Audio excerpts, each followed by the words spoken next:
So they're ready to go in this one. Bryan to serve, ready. And Play. it's Bob Bryan to serve. He has the biggest 15. serve of the brothers.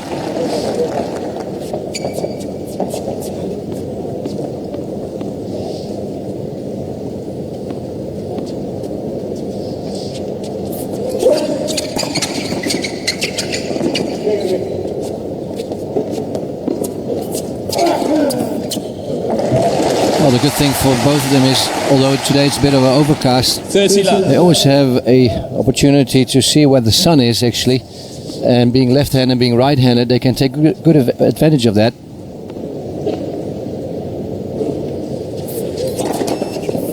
They get very close to the net, the Bryan brothers. Most doubles teams now, you can see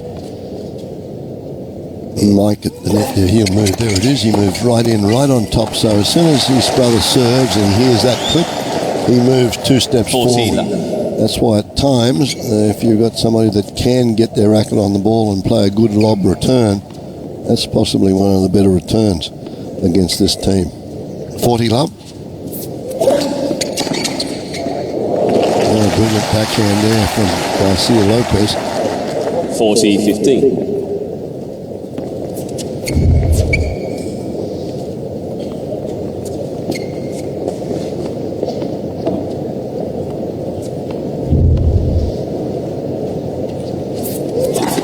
Game. Bryan. Pretty impressive start there from the Bryan twins. They lead 1 love first set.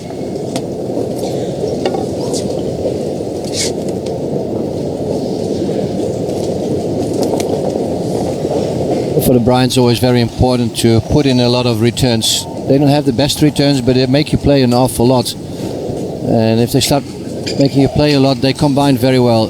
Somehow they have like a different way of talking to each other, or even not talking at all. It's like instinctive communication between the two twins, like telepathic skills they have. Well, I'm sure that you and Paul had your patterns, that most of these successful doubles teams had patterns, and when you were in a certain part of the court and you played a shot, he knew where the next one was going to go. He knew the shot you were going to play. And I think the Bryan twins have played so extensively with one another, it becomes instinctive. Great hands there from Mike.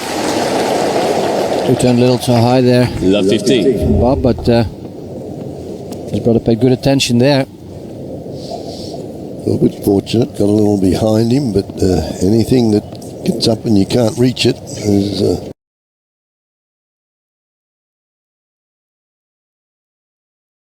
good shot. 15 love. I love 15, I'm sorry. Not stay too long in the rallies like this. 15 on. A lot of Spanish teams do that nowadays. They play, even sometimes on the first serve, they play from the baseline. They don't play serve and volley all the time, because they have such a good and strong ground strokes.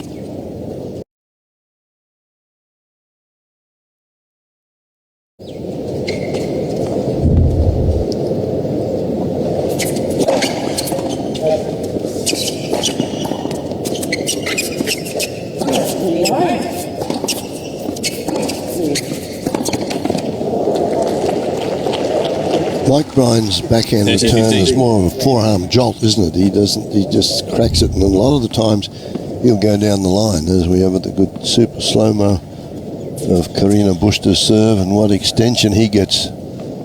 He's a tall lad.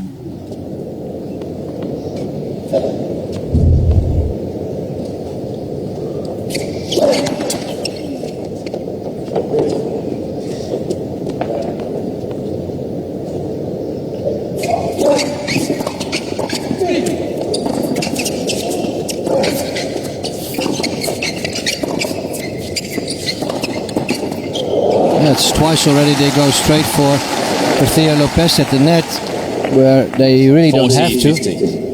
They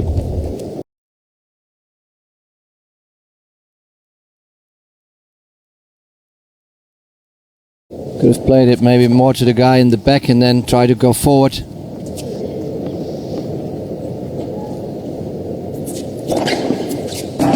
And both teams finish up with an ace. Game. complete their service Carreno games. Busta, Garcia-Lopez. Carreno Busta there with an ace. That's 1-1. Game. Well, doubles is quite a mathematical game, isn't it? It's all about percentages. First serve percentage, try to make a lot of returns, not to play too many angles, use the body serve a little bit more than you usually do in singles. If you go out wide, you really have to tell your partner.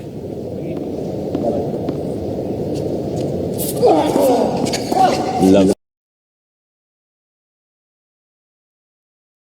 Yeah, they all use signals these days, and the most popular return, I want your opinion on this, these days happens to be on a second serve. Whack it as hard as you can, straight at the net.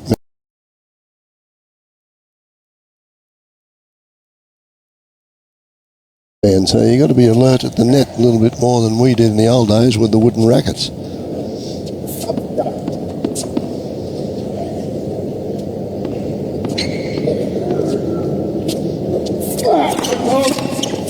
Foot fault very early. That's what you'd like to hear just after you hit a double fault. And therefore hitting such a soft second serve, just to make sure he wasn't going to miss it. It set up an easy return there for Garcia.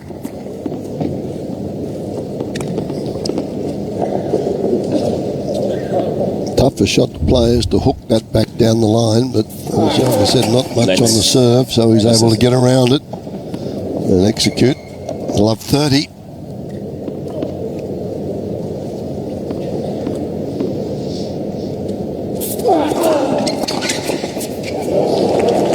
That's the return I'm talking about, the one straight at the net there.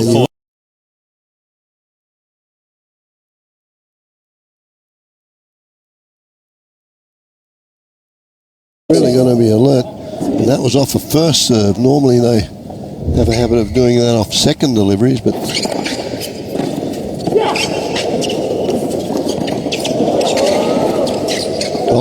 the middle, had to cover the line. 15-40. It's nice to watch doubles, Fred, isn't it? It's just to see these different shot selection. Yep. Great hands there. Carreno Busta, he should have covered the centre there. His partner had to cover the line. Good play there from... And so they're struggling out and saved 2 break points. 30-40.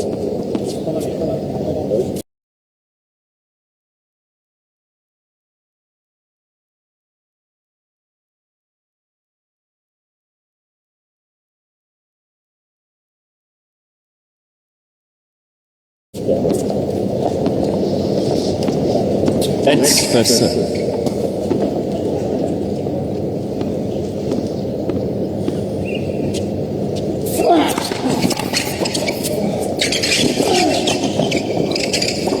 Well, they've done a super job. What a great returning game.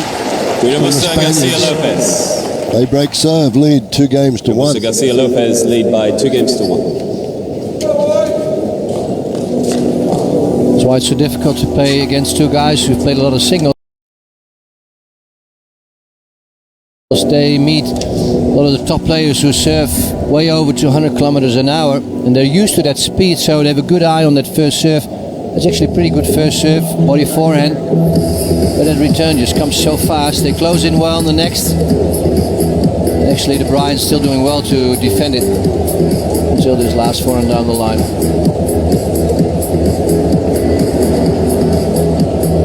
If you have 2 singles guys who are used to speed and who are excellent players themselves, and they're willing to cooperate, they're willing to communicate together, they're always dangerous to play. Crowd moving into Ron Laver Arena now. It's the first changeover. Stewards don't let the spectators in after the first game because they're not supposed to be a sit-down. So the first sit-down is after the 3rd game. So there'll be an announcement for sure from the chair here from Thomas Sweeney, and he'll say just take your seats because it is it's a little off-putting. That's the first opportunity they have to find their seats. No announcement, so that's a good sign. Let first serve.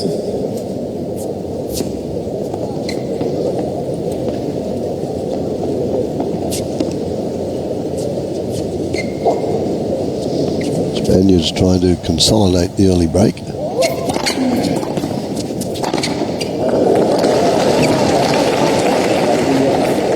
Fifteen left.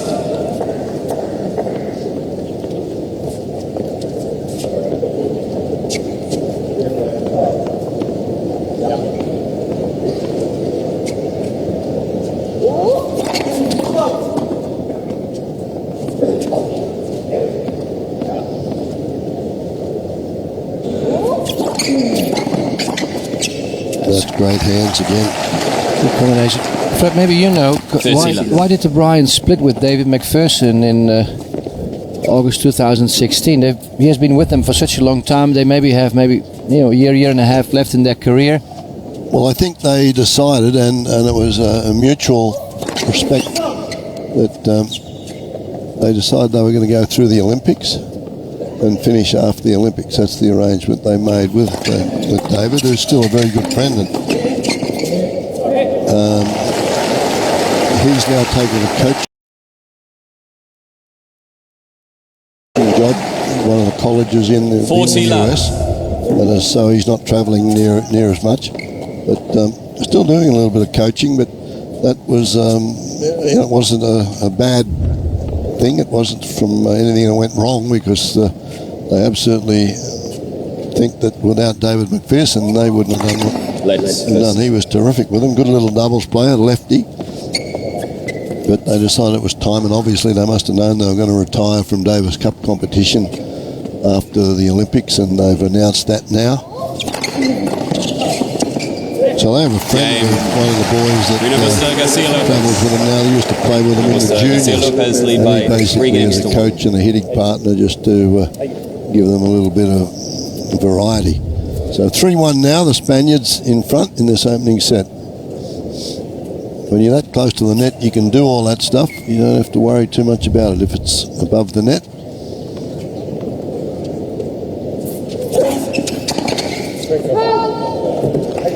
Spaniards playing back both on 15 left. Bob's first serve. See a lot of that now in doubles, don't you? One up, one back.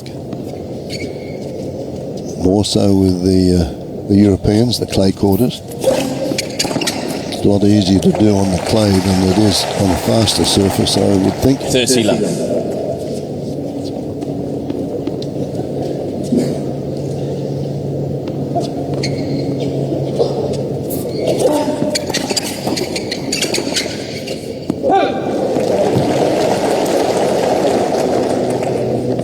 Love.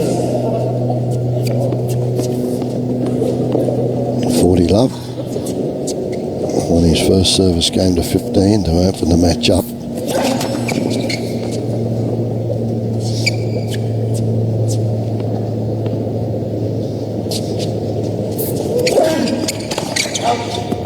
Game, Bryan. The return goes long, so Bryan's whole serve. Spaniards lead 3-2. Garcia-Lopez lead by 3 games to 2.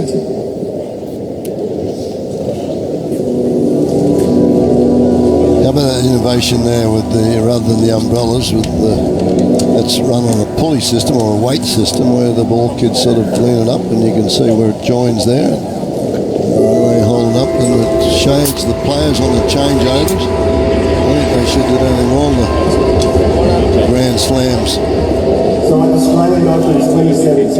All the innovations here at the Australian Open have been remarkable. I run a senior tournament, a legend tournament myself in the Netherlands, and sometimes you start to look at a little bit of a different way than when you're just a player yourselves. Just all these lead boarding around it.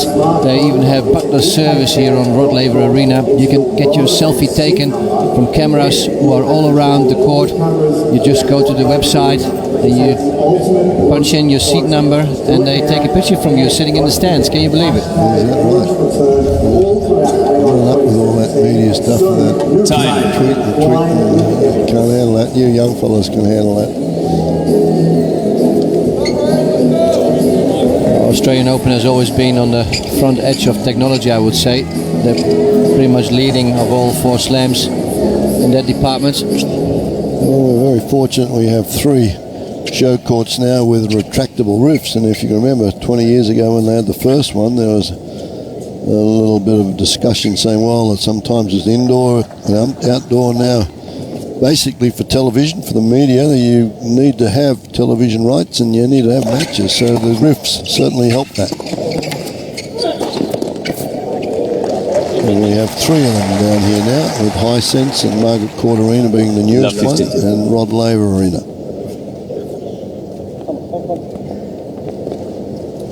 Love 15.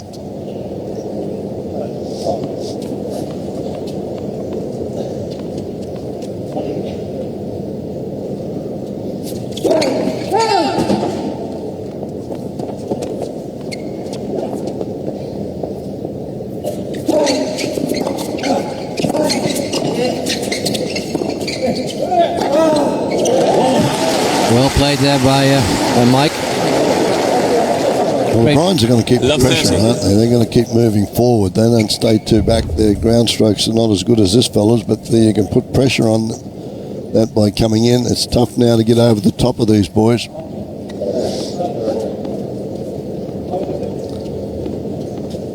Love 30.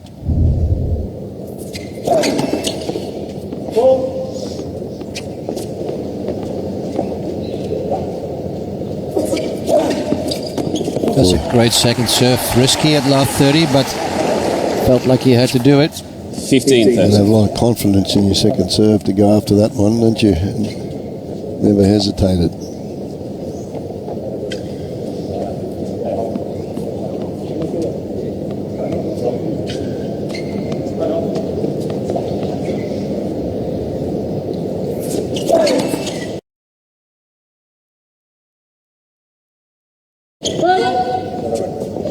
.30, second serve opportunity here.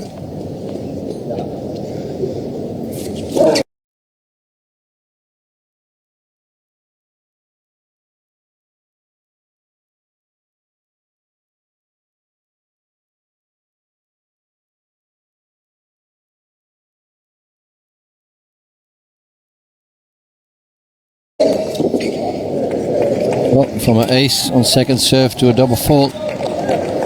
They do feel the pressure already. The first service 15. game. 3 games The on. boys took advantage of it. So a break of serve, 3-all. Opening set.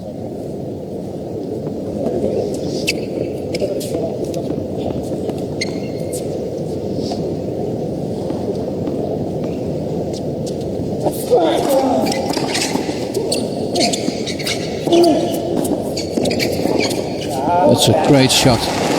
3 great baseline shots in a row by the Spaniards. Love 15. That's a tough shot look from here.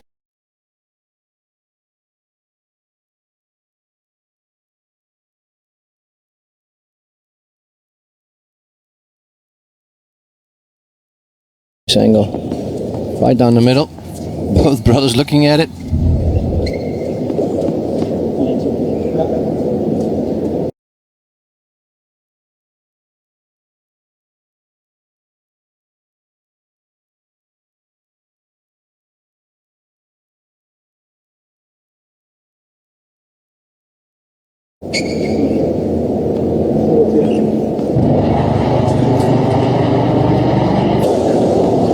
Was a little late there.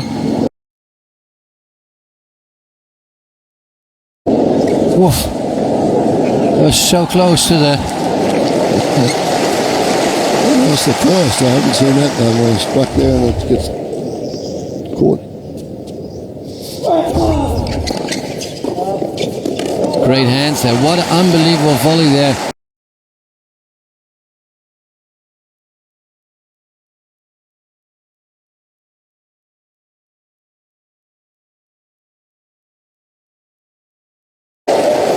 From Mike. He's going to have to put 15. some more heat on that serve because he's got more heat. 196. 30 15.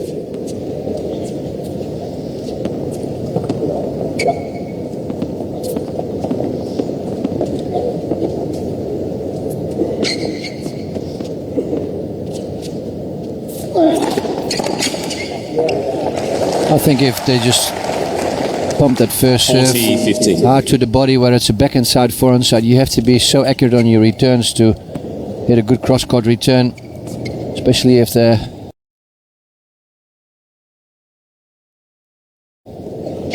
other brother is so close to the net. It's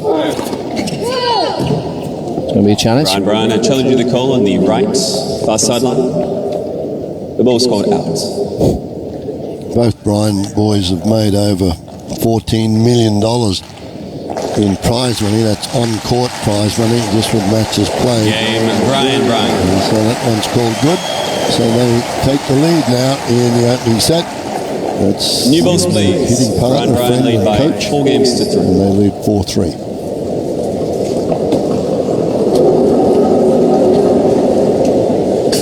Well, it's not only the prize money, obviously, that they can take to the bank. They have done really well in marketing themselves over the last few years. Endorsements.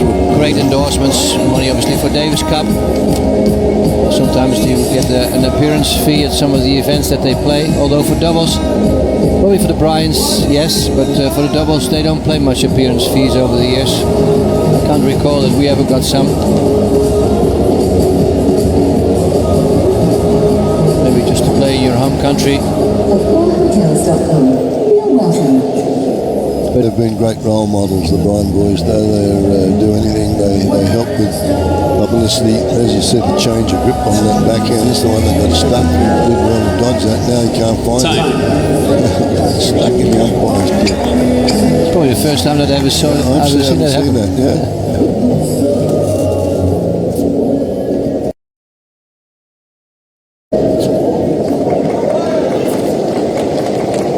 Super slow-mo camera just gives you, there it is.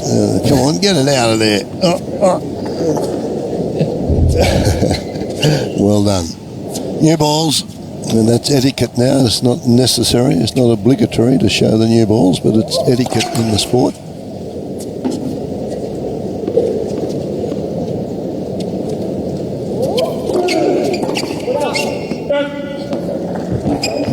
$15 left.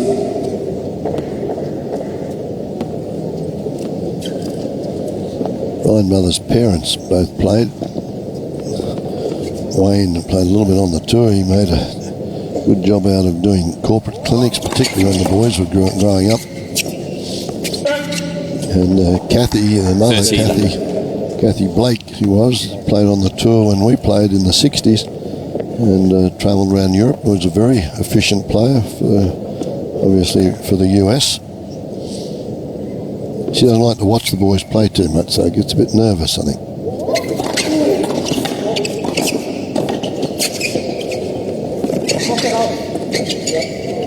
Oh, that's perfect timing, both players getting so close to the net. I can't recall that I've ever seen her at a match or I've met her in a locker room over the last few years. So she must have definitely been there sometimes. Wayne was there a lot in the beginning when the boys started.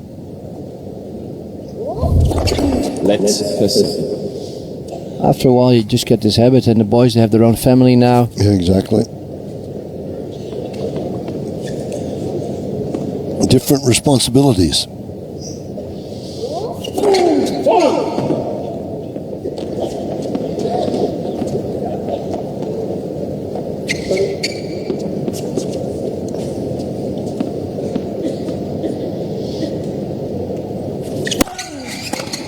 Game. Carreno Busta, Garcia-Lopez. Quick hold here from Garcia-Lopez. 4 games. Doubles, actually, also in the days before, you really have to make sure that you let your partner know what you're going to do on first and second serve. You're basically going to have to call both plays in the brief moment that you either get together or your signal behind the back. Otherwise it's impossible to cover the court, even being there as a doubles pair.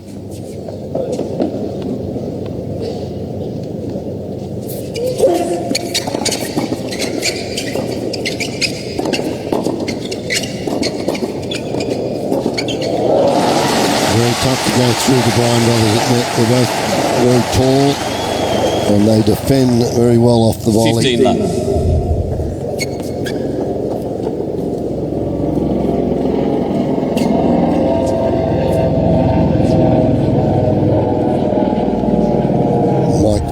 flight of the ball there, knocked off the volley. You see how close they are at the net again. Anything up round shoulder high is an easy put 30 away. love.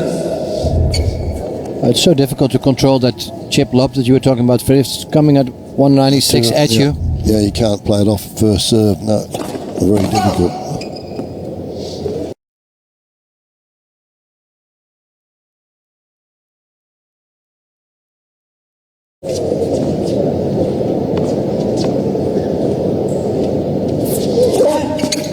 Well, on a big first serve, you can play a defensive return lob, but the secret with these boys, they close in so quickly, is on a second serve to play an offensive lob that just gets over the head and opens up the court. There's a pretty good pick-off, anticipated where that one was going to go. 40-15. I spoke to Paul last week. Obviously, we were here together as well. But what should we do when you're playing current doubles? And he said, nowadays you should hit probably 80 to 85% of your returns down the line, whether they play I formation or whether they stand there. And in the old days, used to be different. Cross would be the normal pattern down the line, only if he would intervene a couple of times successfully. Bryan, whole serve. Comfortably again for Bob. Bryan 5-4 5 first games set. to 4. Well, in the old days with the wooden racket, it was more finesse and a chip return and a slice return to get it down low. I think that's where the Woodies were pretty successful in that regard, with Dodd off the first court, keeping them low. My knees are still hurting from getting so low and tried to get that one over the net. Well, I remember when you didn't play and my son Sandon played with Paul, and they got the semi-final, they got the finals of the French and the finals of Wimbledon together, and they lost to the Woodies. And Sandon would come off and say, "Dad, they make you play a lot of returns," because I was always at Sandon to try and chip the backhand and keep it low. But his style was to come over the top of it, or attempt to come over the top of it all the time, and he'd come off and say, "They make you play a lot of balls." I said, "Yeah, well, that's all that slice backhand." But you don't find that played too often today.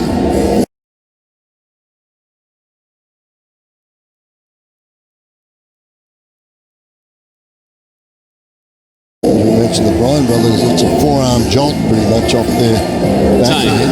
You don't find too many slice backhands on the return anymore. Overcast conditions today here. As I mentioned, probably the coolest day of the championships so far. A couple more to go. We wrap it all up on Sunday, the first Grand Slam of the year down under here at Melbourne Park. Been some surprises, and folks are looking for a dream men's final anyway, if possible, and maybe a dream women's final with the Williams sisters again up against one another. That hasn't happened for a while.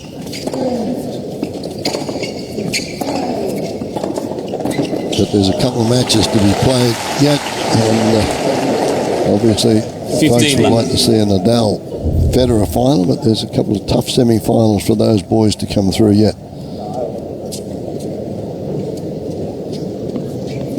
Do you have a pick for the men's? Put you on the spot.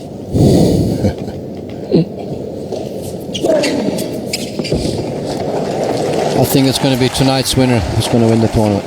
30 love.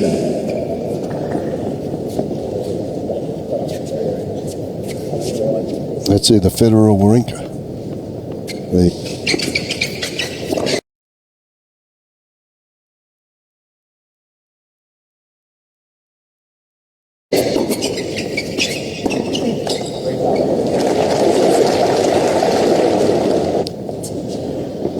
$30-15. He lost his last service game, Carreno Busta, so he's a little bit better here.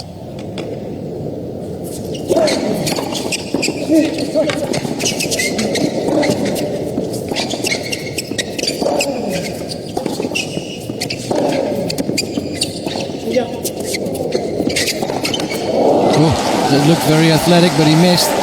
He has to work the hardest out of 4 players to win his service game. Carreno Busta. 30 on. You can also see that Garcia-Lopez, he's there at the net. He will finish an easy one, but he's not there really to help him out an awful lot. He was well off the ground as he made contact with that. 30 all.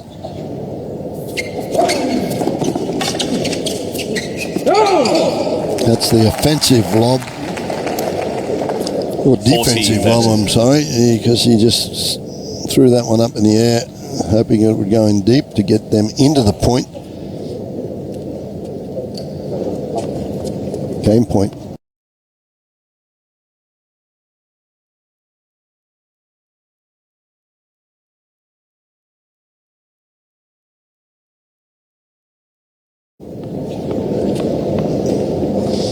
They play I formation once again.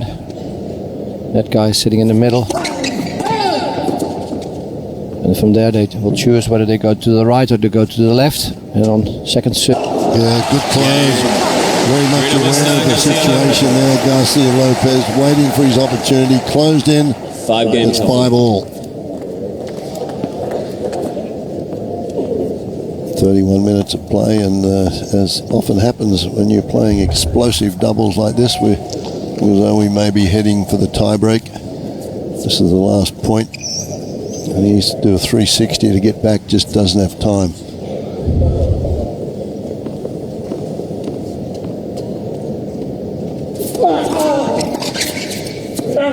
Good eye there from Bob at the net. 15 left.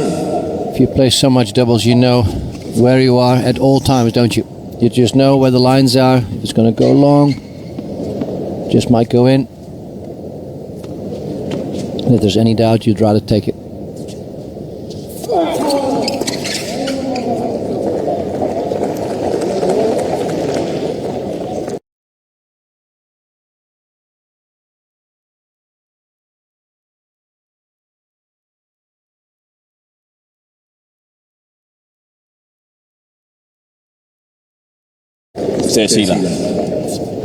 Now, so Mike starts to settle in his service games. His serve starts to be more accurate, more first serves are coming.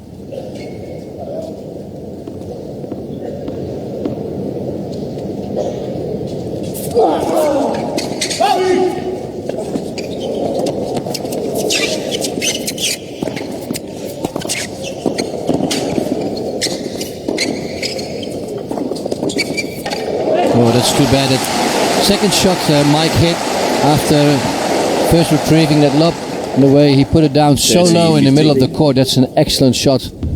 This last forehand was just not good enough.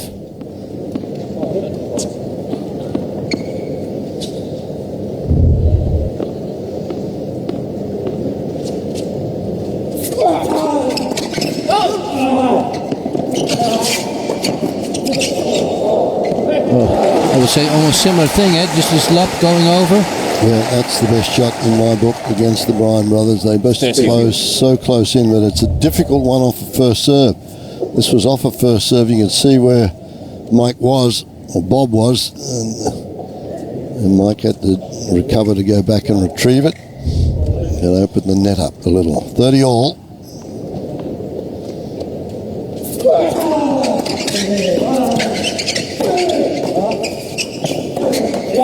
Oh, they were lucky there. That volley was just not really good, but Carreno Busta, he 40-30. actually felt probably that this wasn't a great opportunity to go to break point.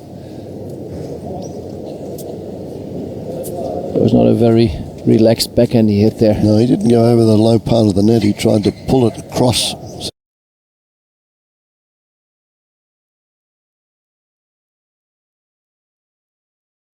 So you got to pull it across your body to make that shot a little more difficult. 40-30. Yeah. Game, Bryan.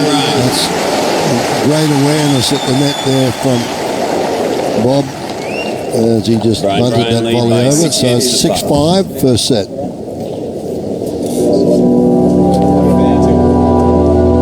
When you are standing that close to the net, you just got to anticipate that and just get your racket on it. And it's, most times, 99% of the time, it's going to go back over for a winner. Well, both boys were in early already this morning. I got in the locker room around 10 a.m. and they already warmed up. They already had a hit before. It's usually tough if you play first match at 11 a.m. If you really want your body and your mind to be completely ready for doubles, which is maybe sorry to say, but much more agile than singles actually. You have to be awake at least 3 to 3.5 hours before to make sure you're ready to play. So normally you would get up probably about 7:15, 7:30, walk around a bit, have an early breakfast.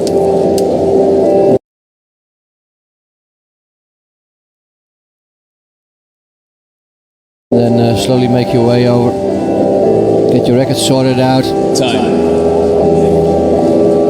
Half an hour to 45 minutes warm up.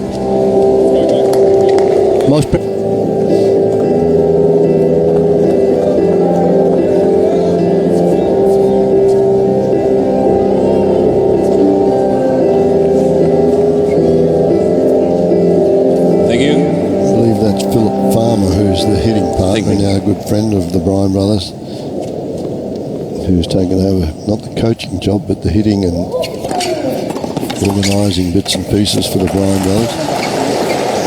And I also saw that Dusan Femic is helping them out, and it's also been a former player.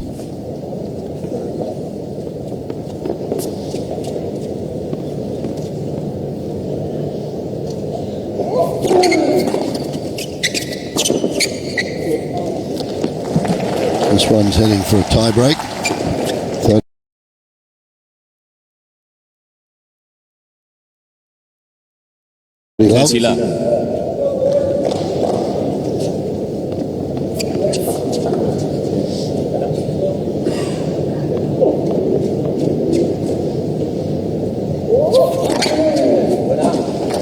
Went out. 40 love. Compliment from his mate there. He called the Bryan brothers last, their quarterfinal doubles match. It went 3 tiebreaker sets.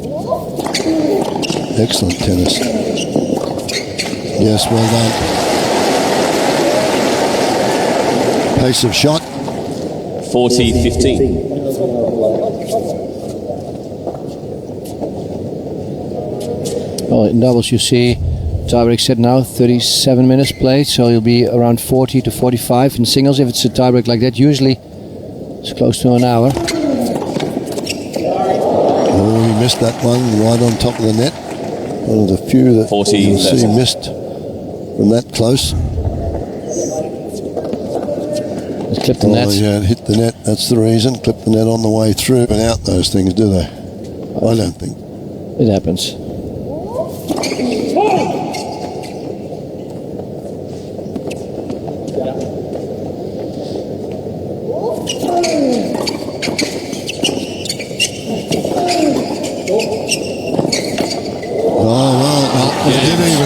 If it happens twice in a row.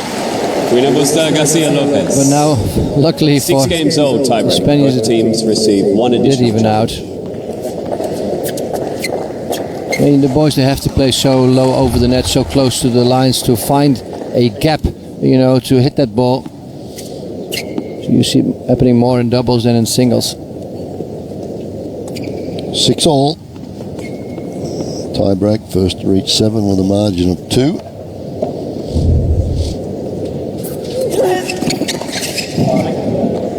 I was going for the chip lob again on that first set. But you guys used to like that always, eh? In the early days, when to give each other a high five or low five. You guys did that a lot too, right? Not at all. No high fives, no chest bumps, and no. Well, you slap your hands between every point now. Even sometimes when they lose the point, they do it. Yeah.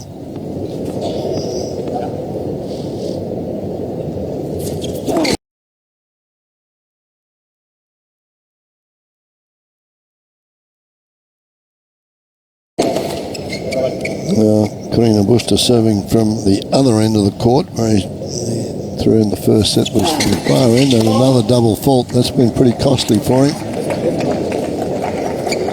He has to work the hardest out of all folks from him on either use or add side.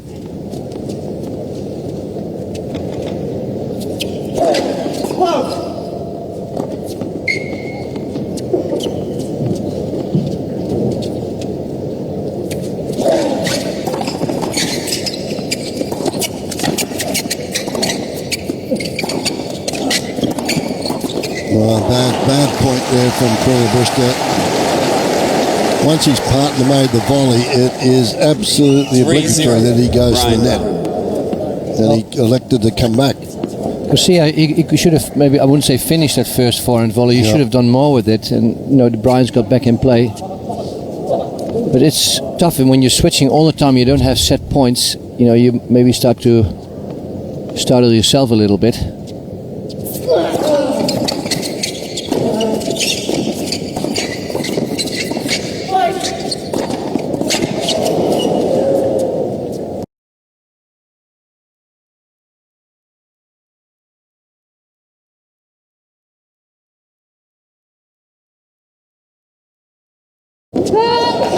So, well done. They communicate well together. They know who has to take which ball. After that smash, you saw already Bryan. Mike moving forward just in case the ball would come back. 4-zip now.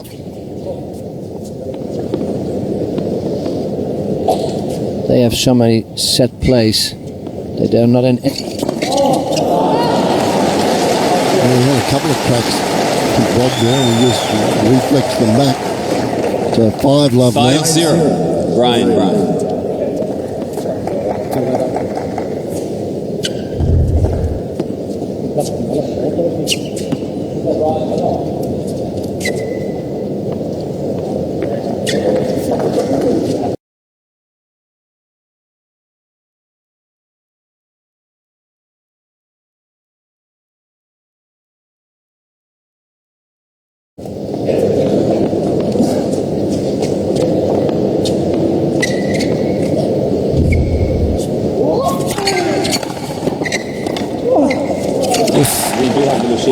Courtside microphones, but the umpire didn't say a word, so the guys had to continue play. Clearly from your reaction, it was a field.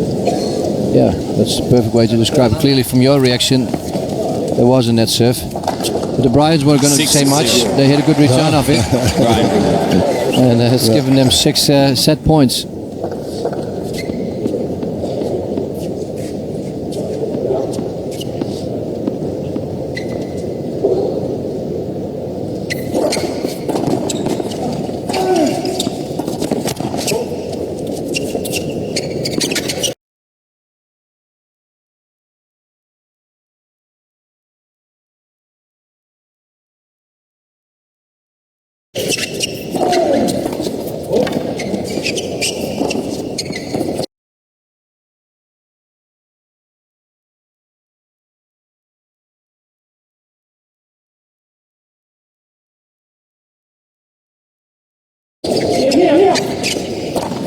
Oh, that's great overhead.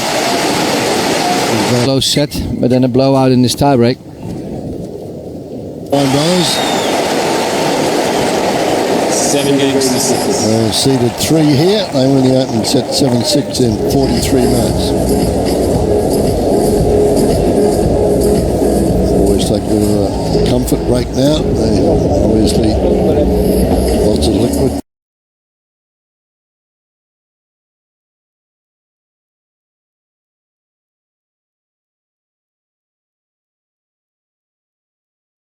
These days, between matches or between games, very humid conditions, warm.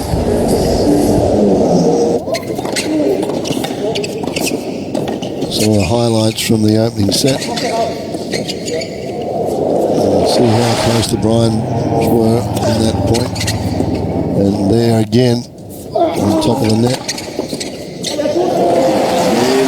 Great reflexes.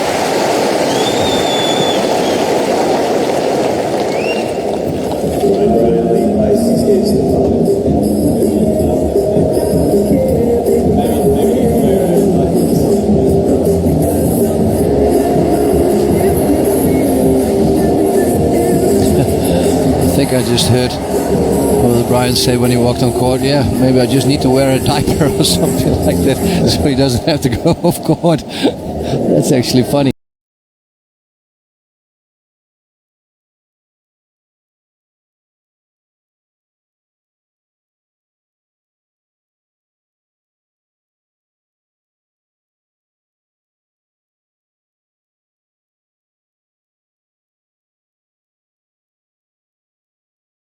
Good first serve percentage from the Bryans. That's what you'd like to see in doubles. You know, about 3/4 of the times you put your first serve in.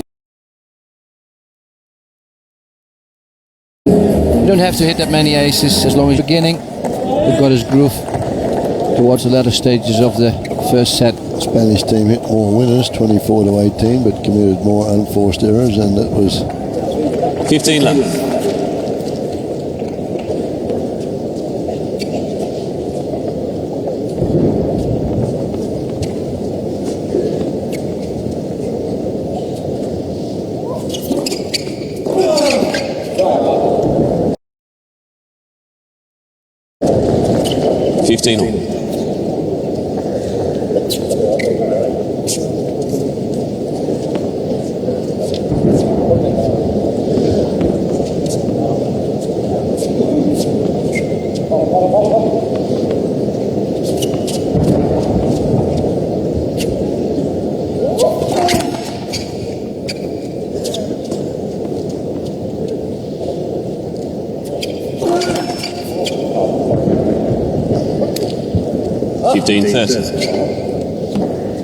I believe the Bryans have won 5 Australian doubles titles.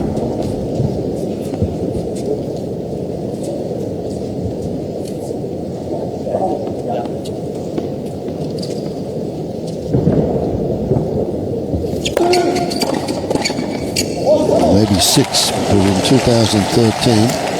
Actually, they won 6, Fred. Yeah, they won 6. And so in 2013, they won their 13th Grand Slam title here to overtake the great doubles team of John Newcombe.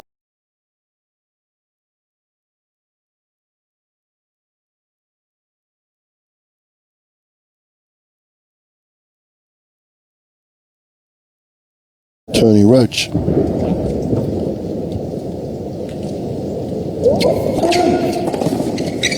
Only been a dry spell. Twice they were runner-up on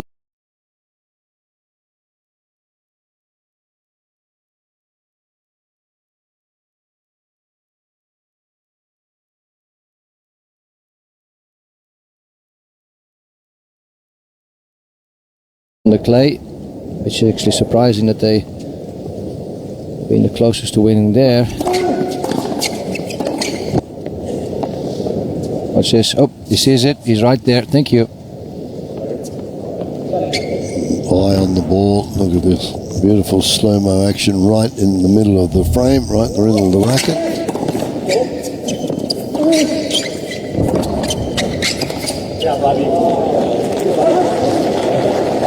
So they've got to be a little bit aware of what's going on here. They can't let the Bryan brothers get off early. It could be pretty quick if that happens. They're down a break point. Garcia-Lopez on his serve. The first time he's had trouble.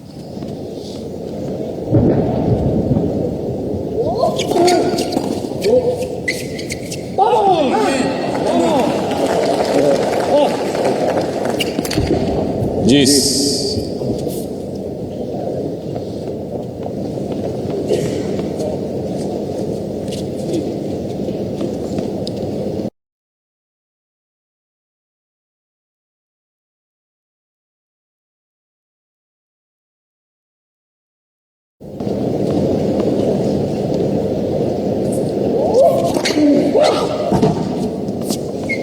This double fault from his racket. His partner, Carreno Busta. It's not good. It's not good.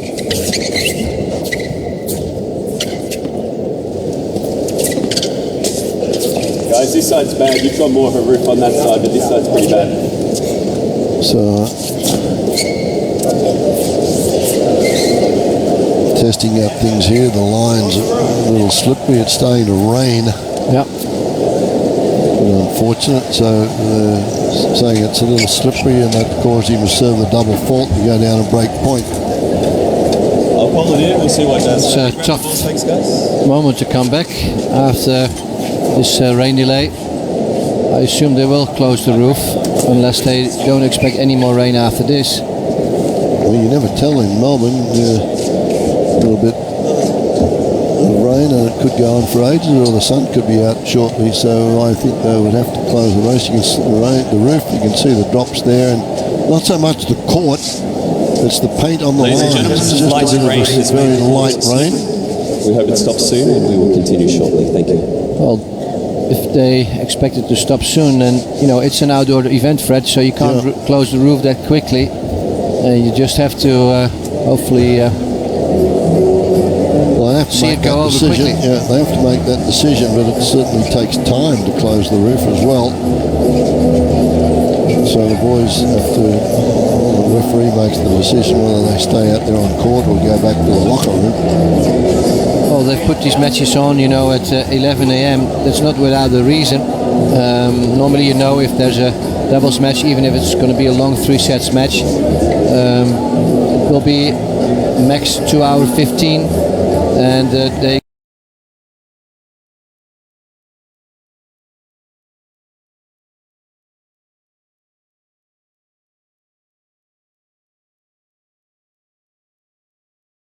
gave themselves a 3 hour.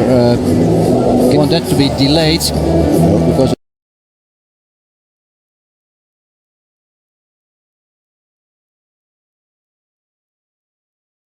of worldwide television. Well, you just mentioned the amount of Grand Slams they won here in the Australian Open, the Bryans, Fred. I just quickly went through all the notes. So they've been in 29 finals up to now in Grand Slam activity. The first slam that it was early 2003. 2003. Yeah. And then the last one coming in 2014. So over 12-year span, winning 16 Grand Slams.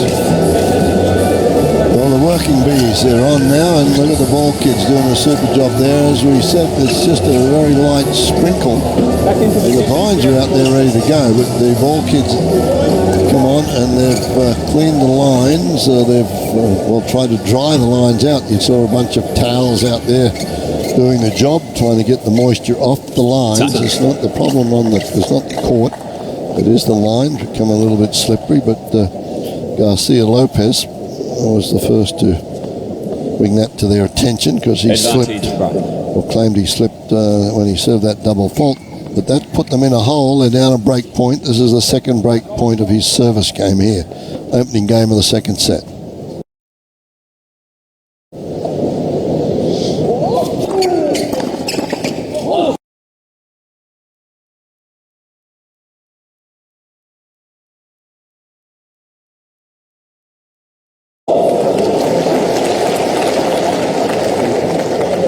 Juice. Mike just a little late there on the return. He won.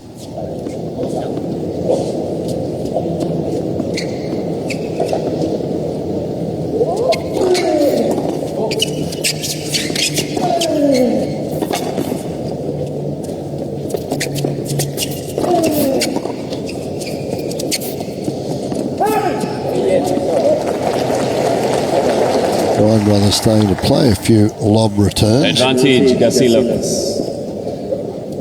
Garcia-Lopez now with a game point.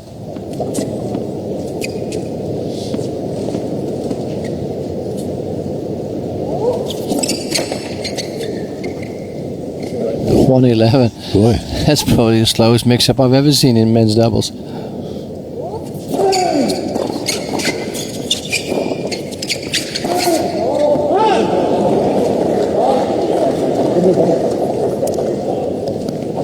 Juice. Again, I felt Carreno Busta at the net. Once you get those shots at the net, you got to do a little bit more than that with them because it never threatened, or the Bryans had plenty of time to get in position to play the next shot. 3 turns a little bit tougher. He doesn't put him away, does he? You get a second look at the ball. Juice.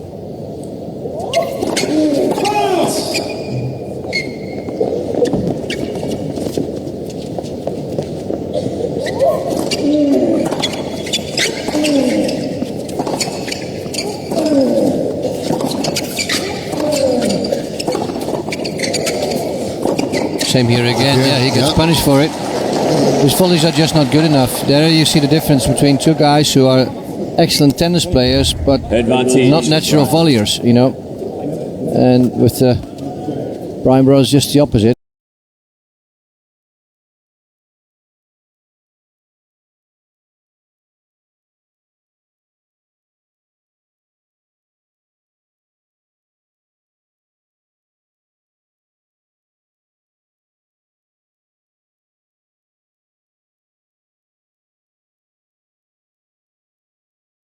Big point. Yeah, well, that's my point there, that you've got to make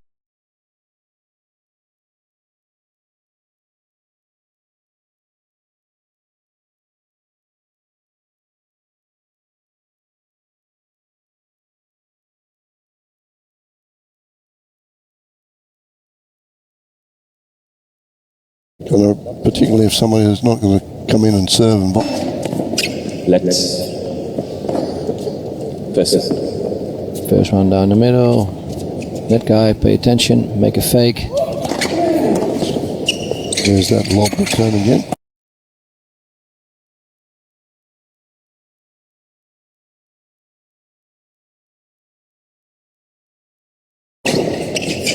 Oh, both Bryans there slow.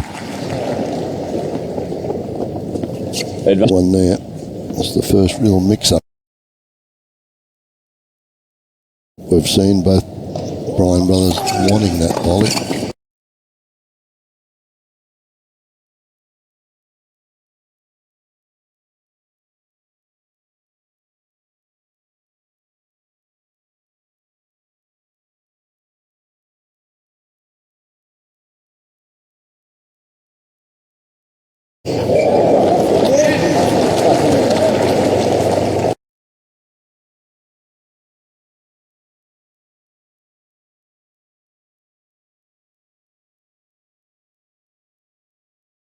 He's the most uncertain one at the Bryan. That's break point number 4 in this game.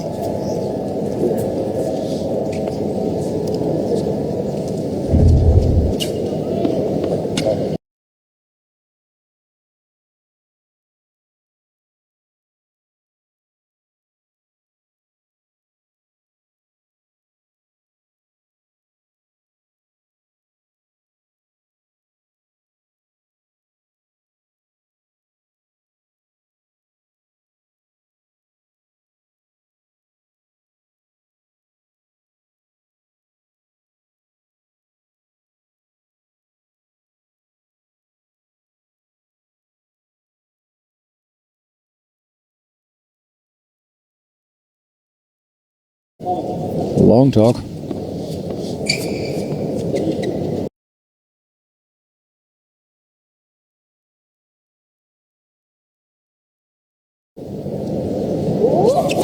Let's first serve. It's ours for now because one.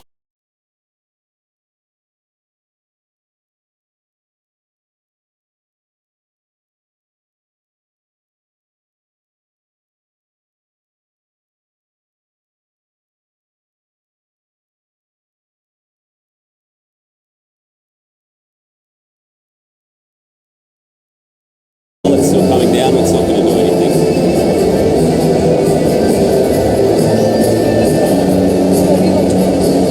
Well, then on Australia Day, Fred. Australia Day, yeah. Rain delay there now, so players will leave the court. All kids are at the ready position. I think they're very quickly going to.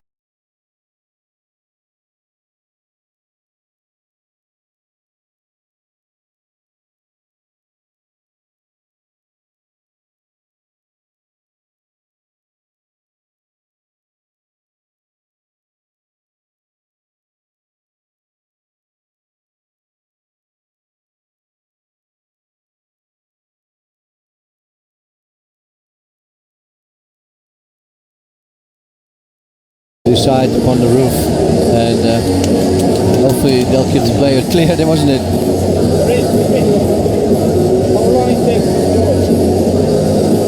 So it will take a couple minutes to close. We will very soon see the top layer of the roof moving inwards. It's a very innovative shot there. Still taking photos. Plastic cover up. Away you go. They should actually now go to that website. Underneath their poncho, and then ask for a selfie like that. That would be a good shot.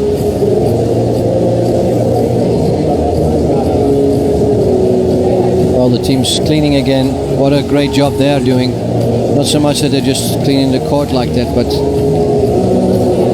they've been really, really good on the main courts. We've seen a lot of tennis, Fred, over the last 10-12 days, and I have not seen a ball kid make a mistake yet or doing anything wrong, and they're just spot on. We never had to wait for them.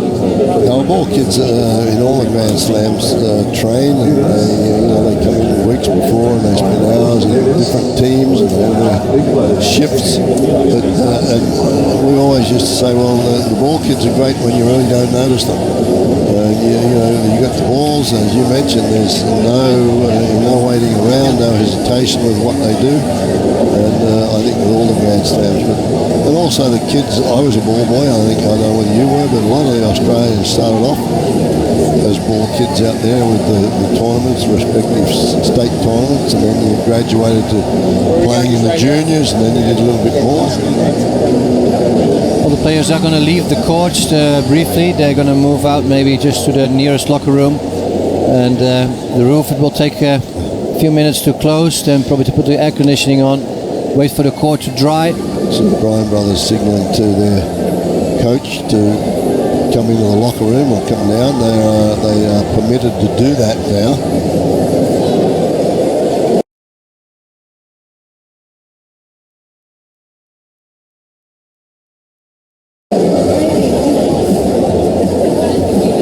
They're hanging near the crew. It's time to go to the bathroom or have a cup of coffee.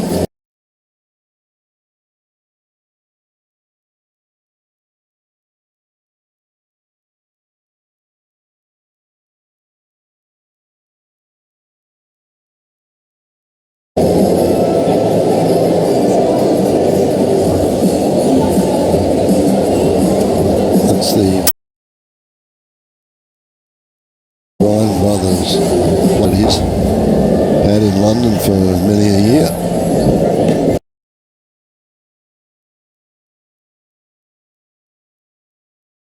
Good tennis player in his own right. Travels down to a place that I go to quite often in the Caribbean at Curtin Bluff.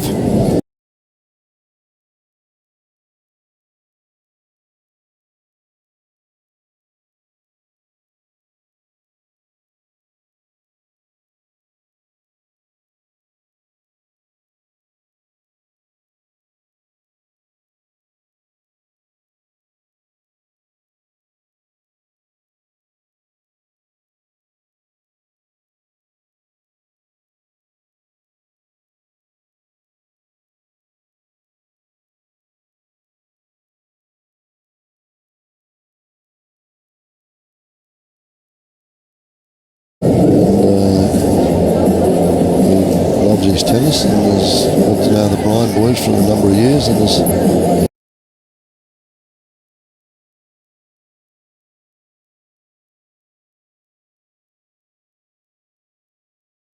well, the Bryans are 38 years old.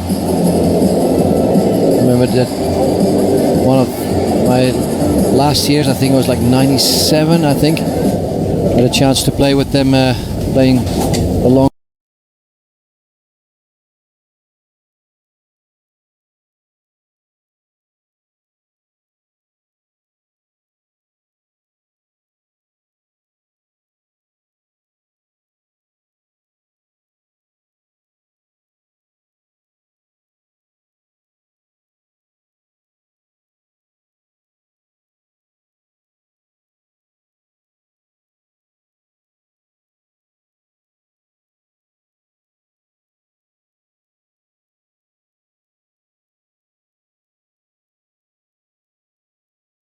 Alongside Jan Simmering, one of my fellow countrymen, and they just... as Jaco mentioned, that's the entrance to the...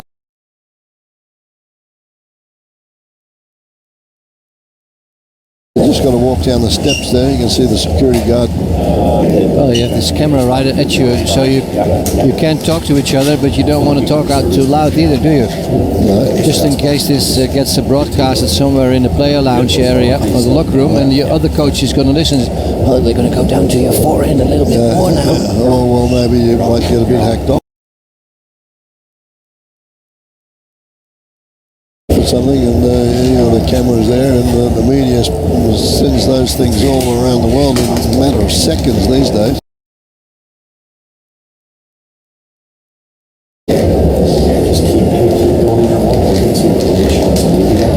When at the net, they do feel the presence of the Bryan brothers at all times. It's just a matter of making them play, and they will have to be a little bit more tidy, I would say, the Bryan brothers. They could have made a break already a few more times. It's funny to see this little board right underneath the television on the right hand side. You see this thread with CO, CH and AZ. You know, it's like only these passes are allowed to enter the Rod Laver Arena.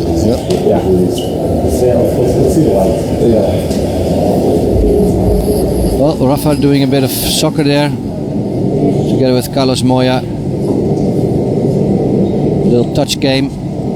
Carlos Moya now the coach of Rafael Nadal.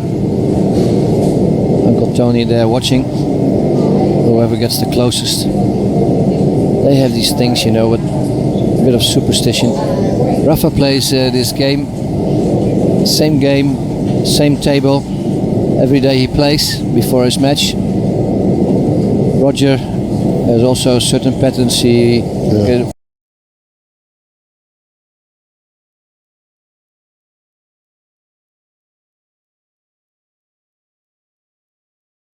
Wimbledon. He always goes to the player lounge and plays a bit of cards exactly the same time before a match.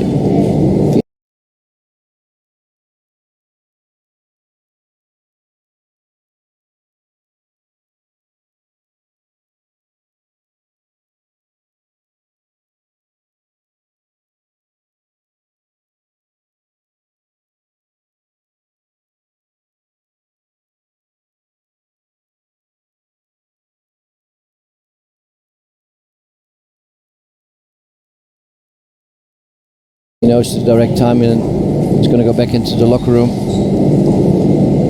Rafa never... Carlos Costa, and a pretty tough player himself on the clay. A former top 10 player.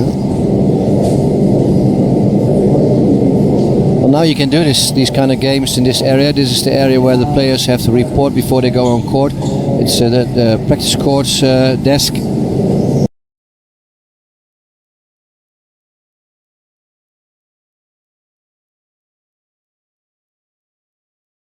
And in the beginning of the week, obviously, with so many players and coaches trying to look for courts and trying to get the practice in, it's a very crowded area. But now through the second week, as you can see, hardly anybody there, so you can play some soccer. He's very competitive, Nadal. No matter what he does, is he trying to knock.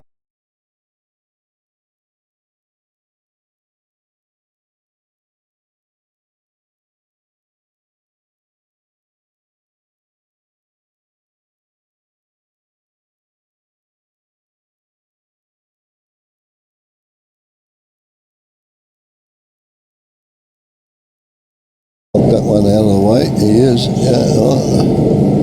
Oh, that's a little bit too hard. There's Jen, who looks after us, looks after our production and world feed.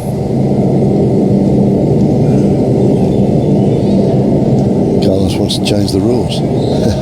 Really. With a tap of the foot. All these boys are pretty handy with a soccer ball, as I'm sure you were.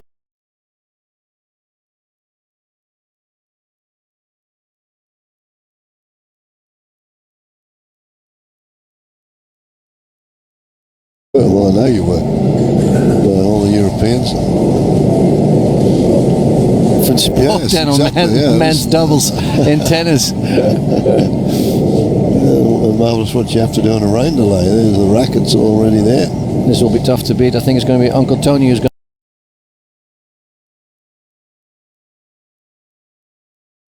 to be the winner. No, that one's because Rafa's one is going to go right in the flower pot. Crowd around there watching. So the rain's still coming down here in Melbourne as the boys again do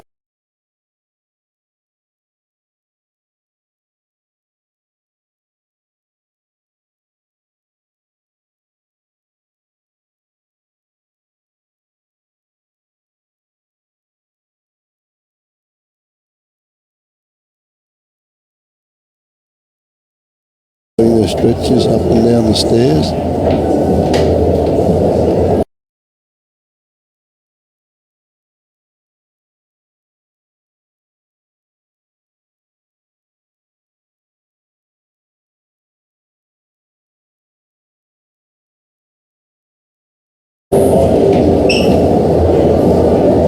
Lines off as we speak.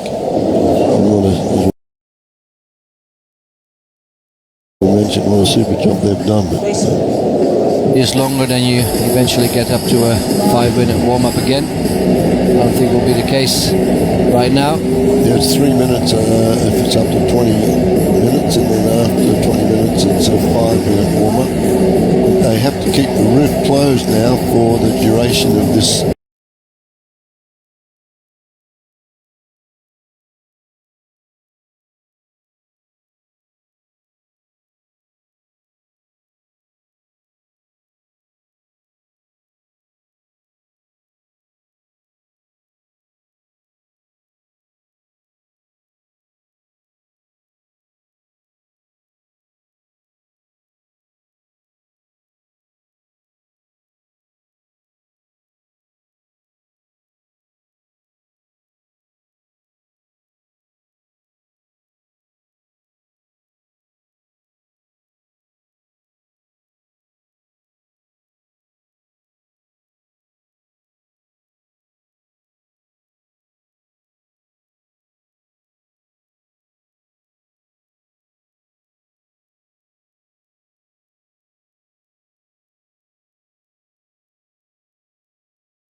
Semi-final, then they'll make a decision.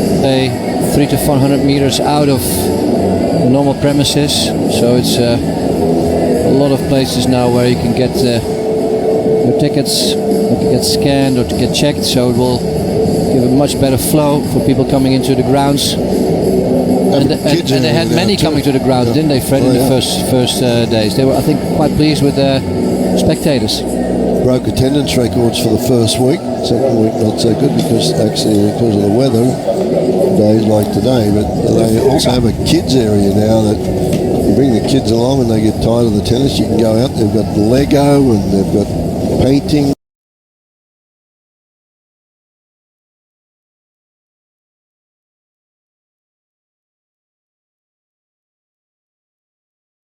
And there's 4 or 5 different activities for the kids. They've done a super. More tennis fans that love to play themselves.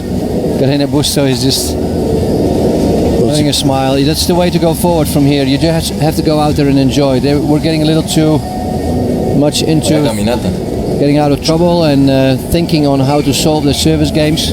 That's a big thrill for him there. That's known as the Champions Walk. And as you come on to centre court, if you play on Rod Laver Arena, you have to walk down that corridor past the champions, both men and women, on either side there.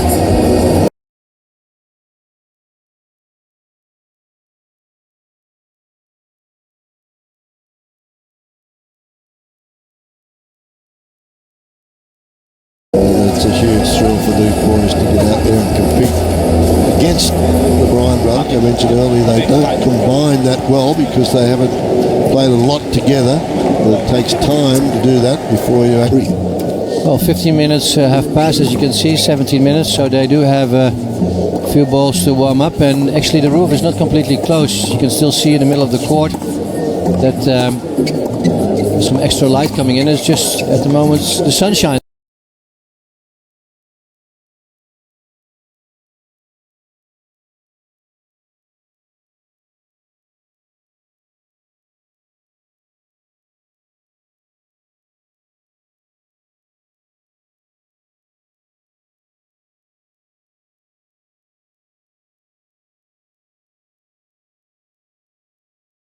It's there, as you said, Fred, earlier, 4 seasons in a day. Yeah. Well, 2 seasons. Maybe they're going to open the roof again.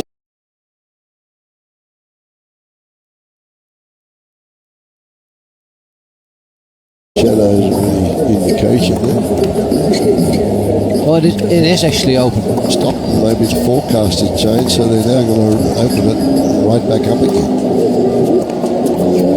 Well, it's actually a very interesting case. I think they just kept it open just for a little bit the whole time. I don't think it has.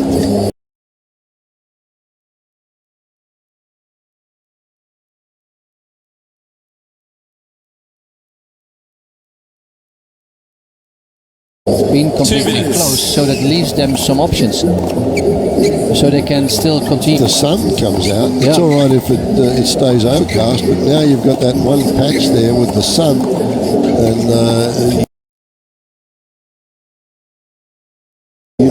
we know that's a difficult situation. The ball comes in and out of the shade.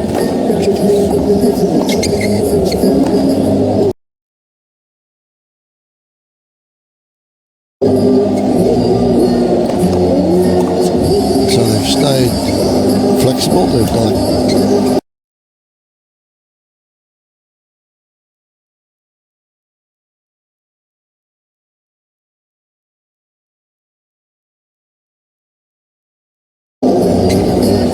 Short warm-up and they'll be ready to go. Spaniards are in trouble. They're down a break point. It's the fourth break point they've faced on. 1 minute. Garcia-Lopez.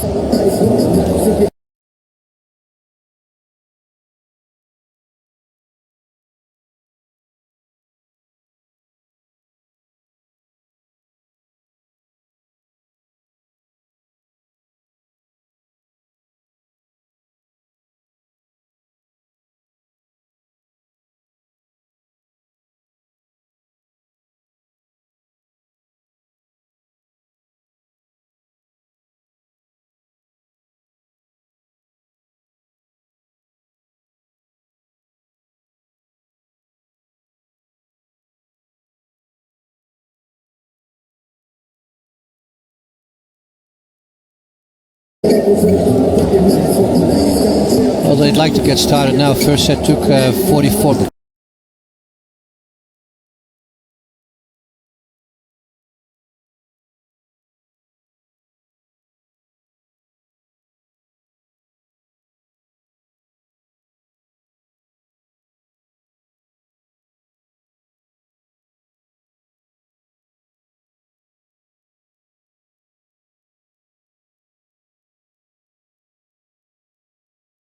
Center stage, and the roof is, by the looks of things, going to be closed. Change balls, The shadow please. is getting smaller and smaller as we can observe on the court. You can see the line there and the sunshine across the court. So maybe the rain has stopped and they've decided to close it and finish this doubles match with the roof closed. It's a weird situation. Well, it is being closed because that shadow there is barely existing now.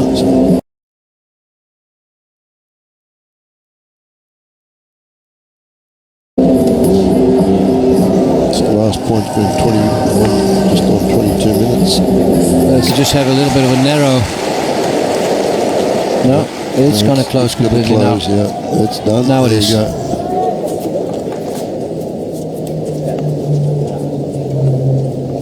Well, the Spaniards come back. The roof is closed. Advantage, Bryan. Not a lot of noise now. Garcia-Lopez serving. Ready. They're down a break point. They had the 3-minute warm-up.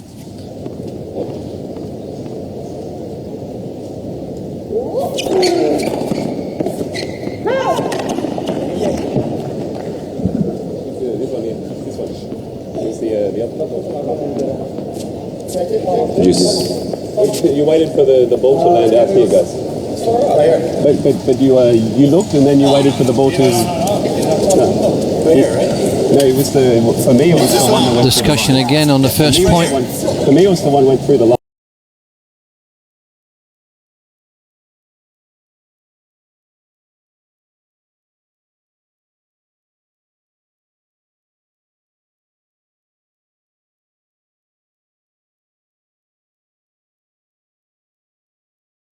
Was not there. But then he looked at the mark and then he waited for the ball to go But right. did you look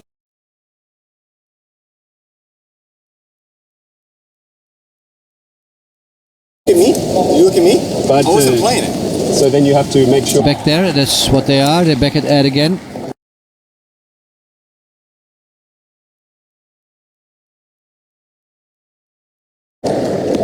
Advantage. Number Right. 5. Yeah, you're not going to win those discussions, and I understand why they happen, because if they can break serve here, it's just about done and dusted.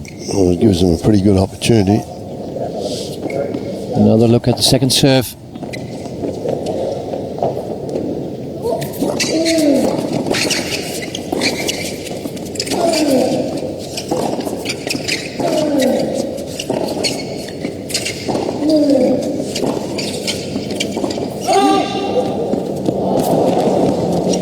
Too short.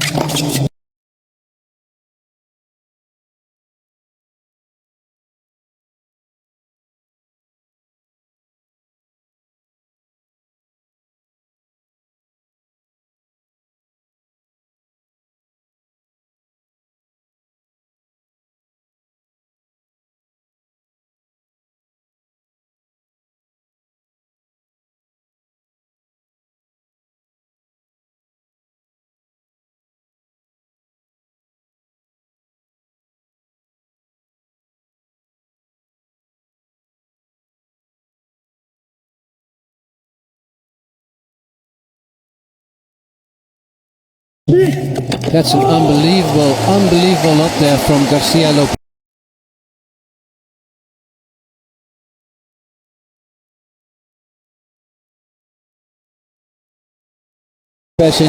I can imagine why.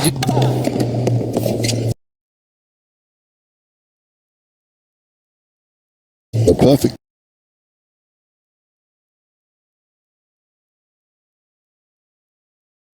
conditions now, but just a little different. 5 Carreno Busta, points Garcia-Lopez. game of the second.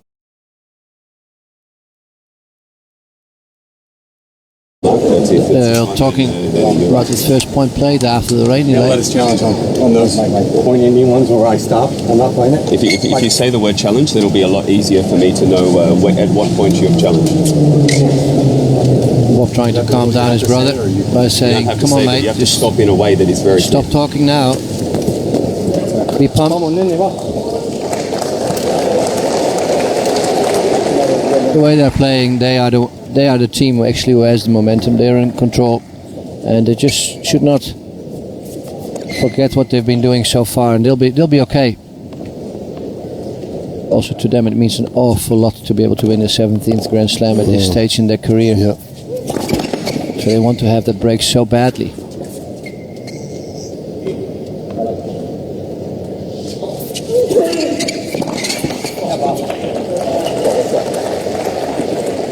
$15 lap.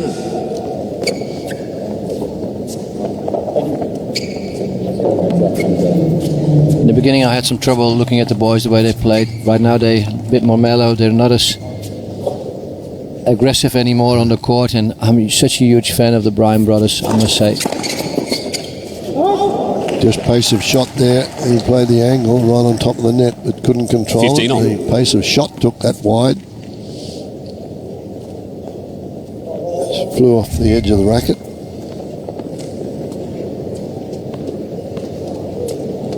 Yeah.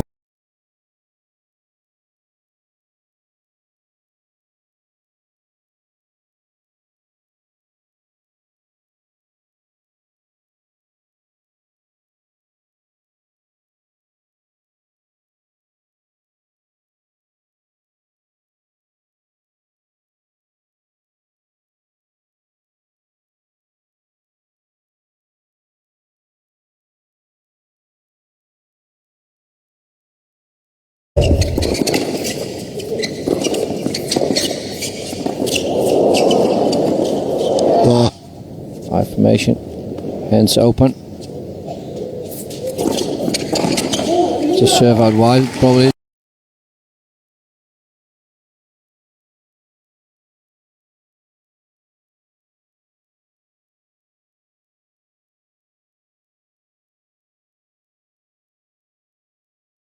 Then and going to the right from the guy who's at the net. Those teams use different hand signals, so it's really difficult to say what it means. Opponents.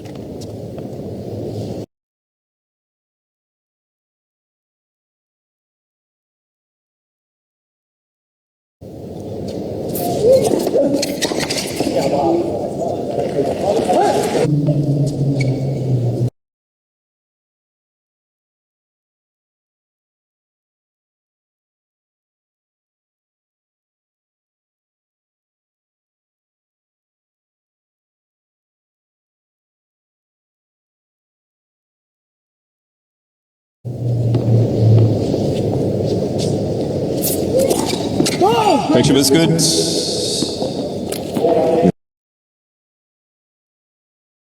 Game. Ball was good. Bryan. Sportsmanship there from Garcia-Lopez because he signalled good.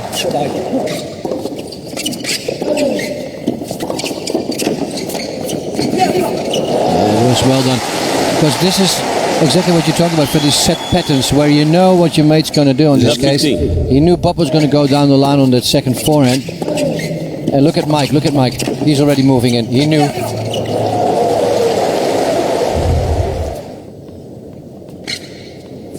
Club 15, this is the game that they've been successful with. Carreno Busta serve.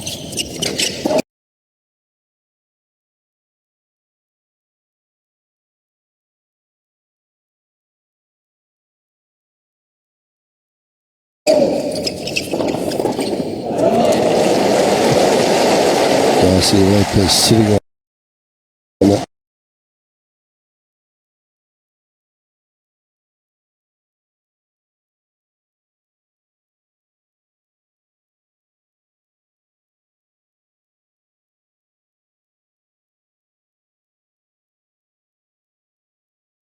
Go down the line on that one.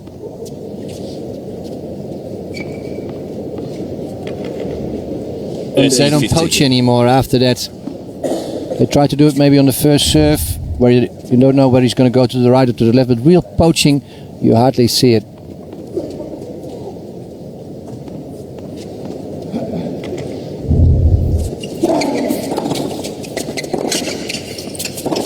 You know, just when I say that, it obviously happens. The commentators curse. He went down the line and then we thought, well, maybe now it's time to cross. It's a great cross, actually.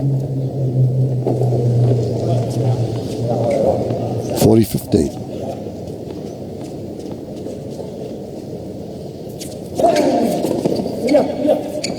Yeah.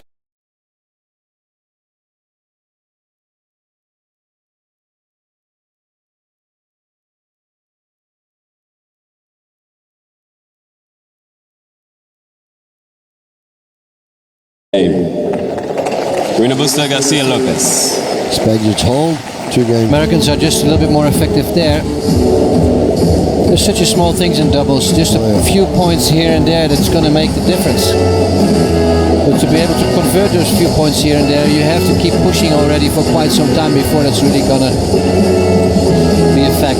That's why we see now it's best 2 out of 3 sets in the way the boys play doubles today. We see a lot of tiebreakers.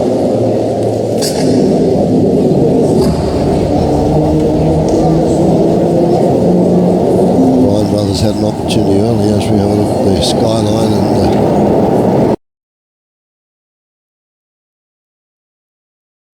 planes are going over again. Australia Day here down under. Time. Melbourne Park. You can hear them, can't you? Even here in our booth. Lots of parades in the city today. Public holiday, obviously.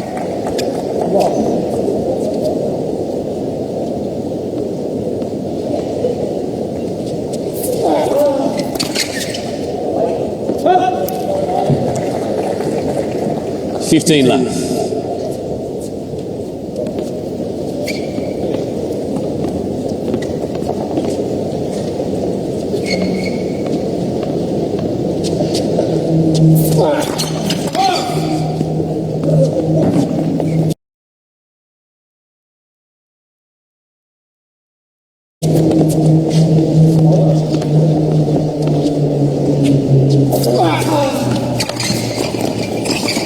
Ouch.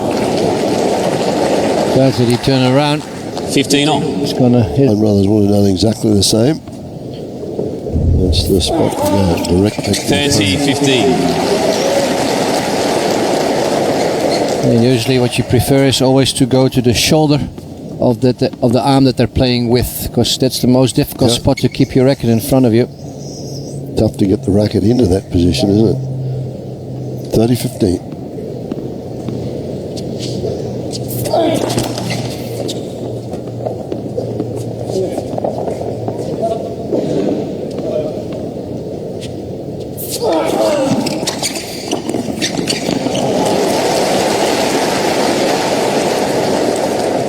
40-15.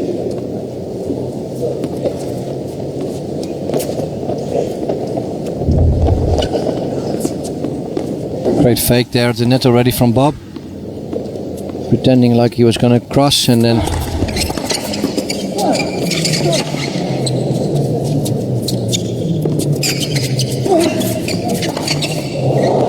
Game, Bryan.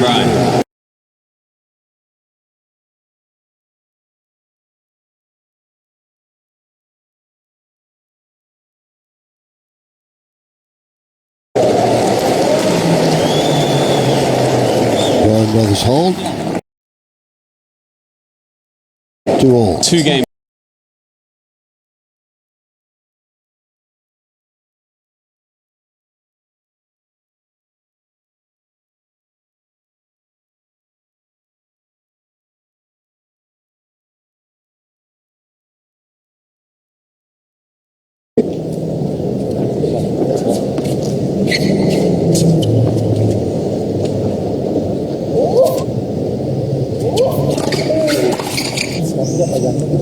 Just a good forearm jolt.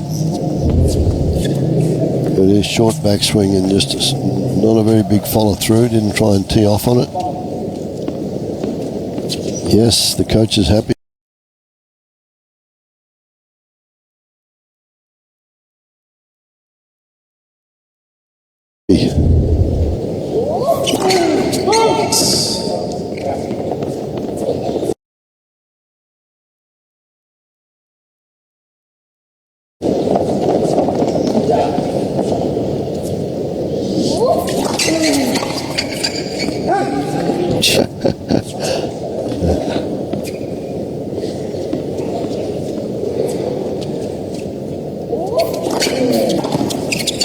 Oh yes, another one. Late start there from Carreno Busta. You could clearly see that the Spanish duo decided to move on the first.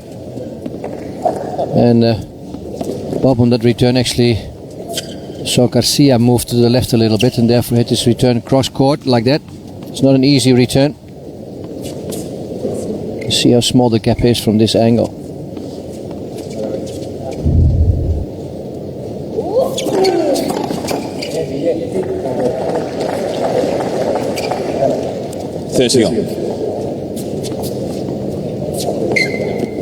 It feels to me that the Spanish team is repairing more than that they're really convincing on their own service games, aren't they? It's tough. They're struggling.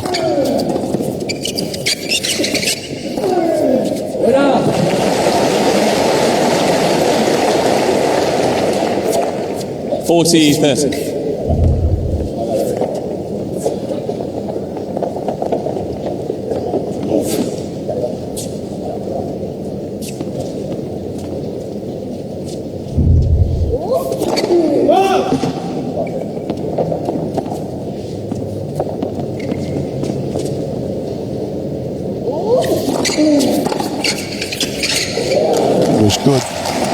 Garcia-Lopez top 100 in singles since 2005.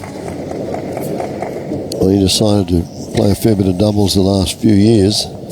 He's crept up in 2012. He was 184, and he's got that up. At the moment, he's ranked 46 in the world in doubles. Well, he's made some mistakes there, Carreno Busta, and that's a good play from the Bryan brothers directly at him on the big points. Break point.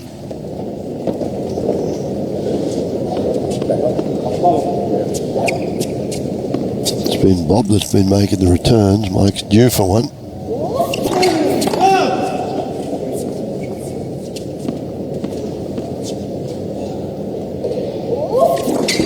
Oh, and that'll certainly help. Game, disappointment for the Spaniards there. That may be it.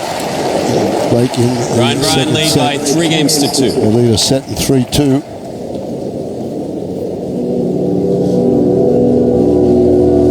Well, that was just what we were talking about. You just could feel that coming. You know, they are just getting closer and closer. They're investing to make that break.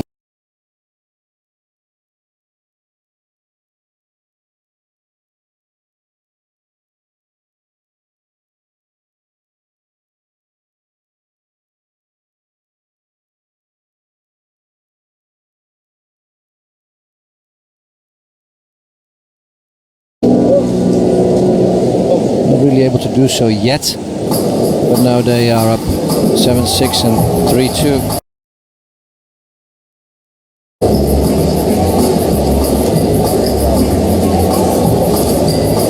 Every time you played him, you're out there for a long time. Time. Also, Garcia-Lopez pretty friendly with Rafael Nadal. They won gold at the Olympics. Yeah, that was one of the most surprising gold medals to me, I must say. The Dutch team lost them in the beginning. I thought, how can they lose just that easy? But obviously, see Garcia play here and knowing how good Rafa is, it's understandable. And later on, they won. Well, it gets to the point of a couple of good singles players. If they can combine together, they're always going to cause the top doubles teams trouble.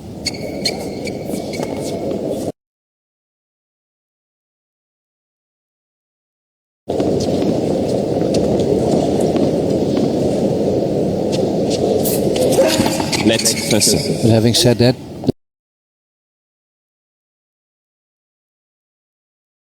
it doesn't necessarily mean if you're a good singles player that you can be a good doubles player. And that's what a lot of people at home think. And sometimes that's also obviously myself, I always enjoy playing both singles and doubles. 15 all. Sometimes it's a little bit frustrating to see that the doubles doesn't get the recognition, maybe the way it should, because the names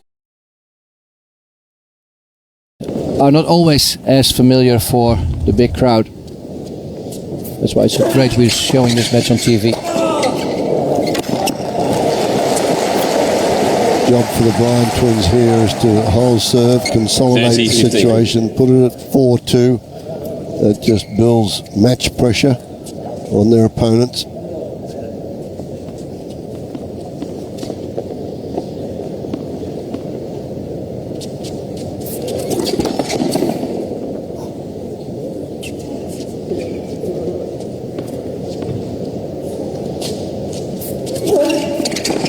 Well, again, he's done it again. Strange play. If you have a lefty serve going out wide so far, you just have to cover, the alley, because it's almost impossible to go short cross on that return.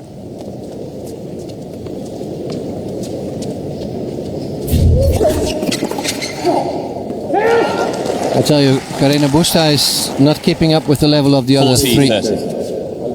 So once again, this Australian Open has proven that if you're over 30, you get close to the later stages, you're in better shape than the ones who are 25, 26 years old. Game. Change. Bryan. Position on the serve there for Bob Bryan. He'd been Bryan lead by 4 games a couple of times. On that occasion, straight down the middle, clamped Garcia-Lopez a little and drew the error. 4 games to 2 now, and Bryan's getting closer to the finishing line.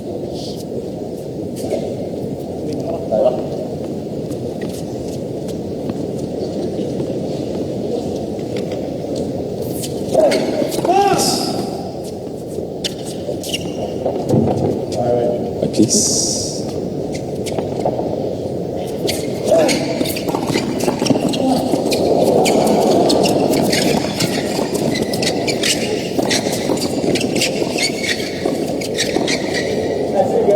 That's too good. That's really too good. What a great doubles rally that was. Fantastic. Just to see that quick hands. Oh, these first couple shots of the rally was so quick. But then this... It's a very tough shot to play. A lob volley, particularly against the Bryan twins. They're tall and they've got good reach. So he's pretty happy with that. So is his partner. Well, as we said, he's the one who's struggling, maybe a point like that 15 will give him the pleasure and the confidence to keep going forward. But then he misses such an easy forehand, which you never see him miss, even in singles. Balls in front of their mouth, just in case, because a lot of the doubles play, they are the same. And the opponent can read lips. Ouch. Yeah. 15-30. There's not much you can do about that. It's a point blank range and you know it's coming at you. Look at how quick your reflexes are. Basically gets to be self-protection. 15-30.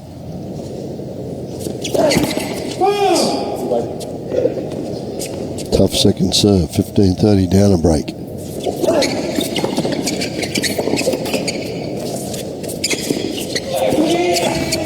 Oh, that was a bad mistake. 30 on. Could have put his opponents under pressure, going back deep to the baseline and set up for the next shot, and it would have been, they'd have been odds on to win it. Or if you have that overhead, just really hit it hard. You hit it with a bit of spin, a bit of slice, just...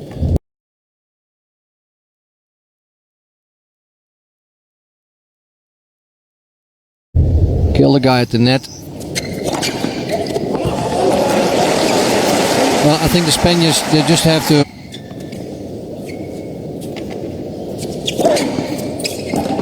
Well, a couple of big serves from Carreno Busta and keeps the Spaniards in it. 4 games to 3 now. Americans lead with a Carreno break. Busta, Garcia-Lopez.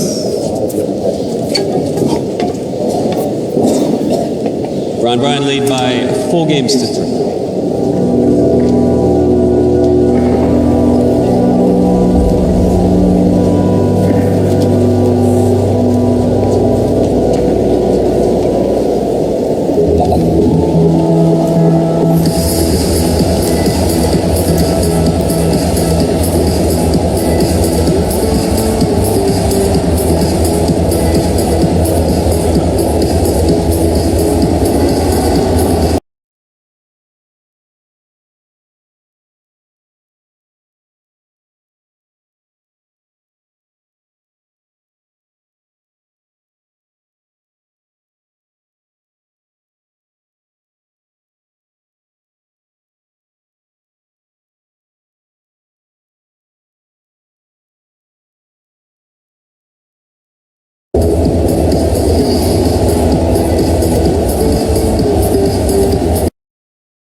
Back to the action now on Rod Laver.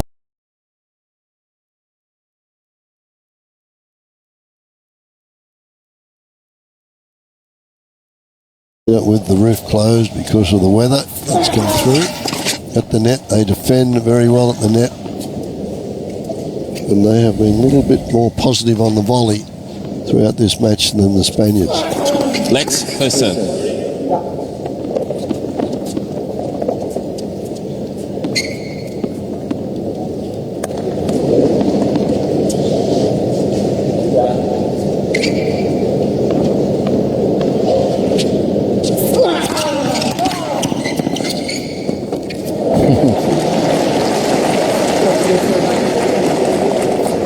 I was just looking at Carreno Busta's singles results. As we mentioned, you know, he's close to his career high of 30.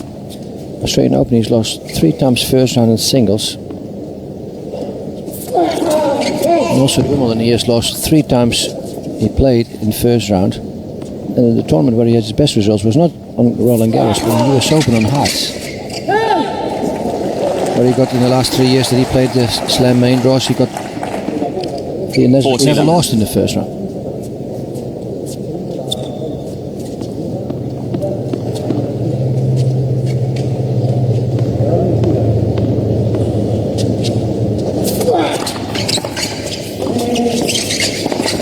Game, Bryan. Bryan brothers doing what they have to do, just keep the pressure on.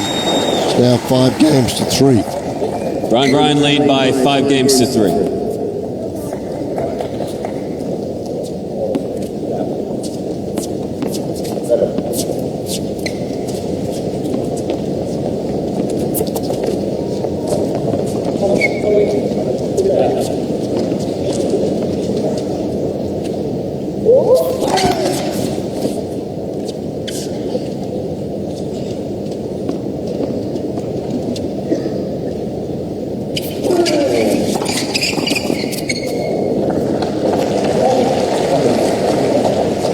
15 left.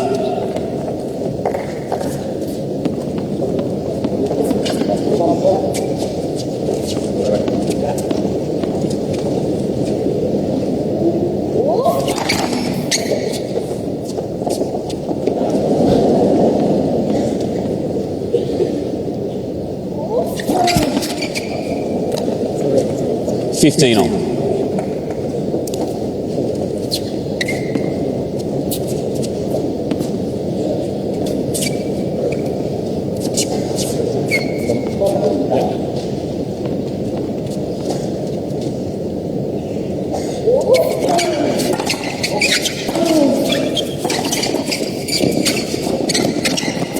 Again, that's just straight at the net man, and he's got to just get it back, and that's all he did. 15-30. Teamwork again shows up with the Bryan brothers there. He's right on it, just drills it straight back. Not much you can do about that. 15-30. I'd love to finish it off here.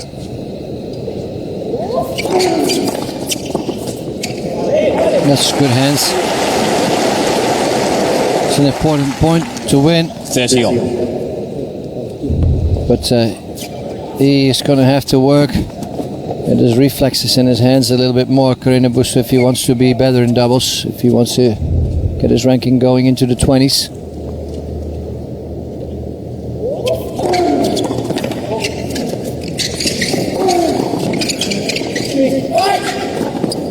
You see the difference there. Look at the hands. The Bryan brothers actually even moving forward on a huge forehand of Garcia like the one he had. 30-40. They're not afraid of it. Match point now.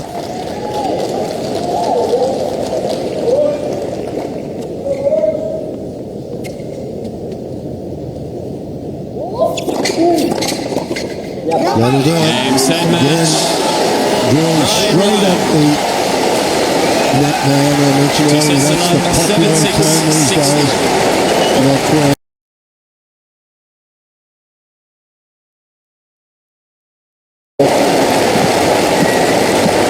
Carreno Busta sort of hesitating a little ago in the twilight of their career as they've retired from Davis Cup competition. An excellent performance from the Spaniards to get their semi-finals, but well, the Bryan brothers very popular and that gave a good effort.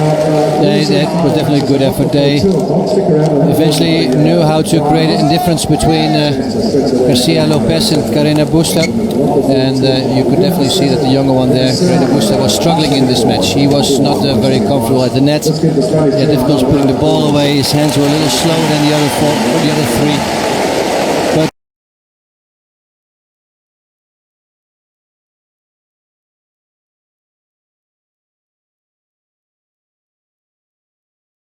But another great result for those two guys. They've been putting some good doubles results and singles results together, taking it to the Masters at the end of the year. The top 8 teams will qualify. I hope with a result like this and some of the results they had at the end of 2016 that they will keep playing together. I just love to see the fact that they've retired. How does it feel Just hear to be in your they have to say 10th about Australian Open doubles final? This year. Feels awesome. We love playing on this court. This is our most successful slam. Won it 6 times. So it has to be our favorite court. We really appreciate the support. Happy Australia Day to everyone here. And we're looking forward to another final on Saturday. What is the secret to the longevity of you two as the world's best doubles players? Oh man, we've just been lucky. We're very grateful that been healthy for 18, 19 years out here on tour. But look, we haven't played on this court in a few years. It was a real pleasure to be out here. We're happy to be playing good tennis again. We don't know how many times we'll be back, so we're really enjoying every moment, and we're cherishing these times. So thanks again for everyone for coming and watching the doubles, getting out here early. I got to thank my wife and family back home for watching, parents, Mike's wife, and we're looking forward to playing on Saturday. Boys, you've got an appointment. Don't be late. Centre court, men's doubles final. Bob and Mike Bryan. Well done. Well, they gave you a little bit of insight there as to why they're winding down. Bob's got 4 kids, and he said thank you to Mike's wife. They're married and waiting their first child. And, I think this is a stepping stone, that now the pressure is off. That you seem to play your best tennis